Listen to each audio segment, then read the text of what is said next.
Sekarang ni kita daripada ferry dekat Batam, dan lepas pergi Tanjung Pinang kita akan pergi ke Bintan. Tapi tempat ferry ni memang sangat-sangat proper, dan kita baru tahu rupanya ialah dia ada ratusan bahkan ribuan pulau dekat Indonesia ni. Jadi rupa-rupanya dekat Indonesia ni pengangkutan utama mereka adalah ferry.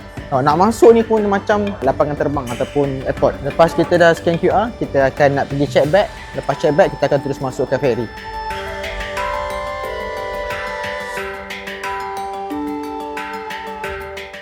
Okey, sekarang ni saya dah sampai dalam ferry. Dia ada lebih kurang dalam 3 stage. Atas tadi, lepas tu pergi bawah, lepas tu atas ni pula. Jadi ada macam-macam seat lah, ada free seating. Jadi boleh duduk je dekat mana-mana kerusi yang ada dekat sini. Jadi kita boleh consider transportation pulau ke pulau kat sini sangat-sangat selesa.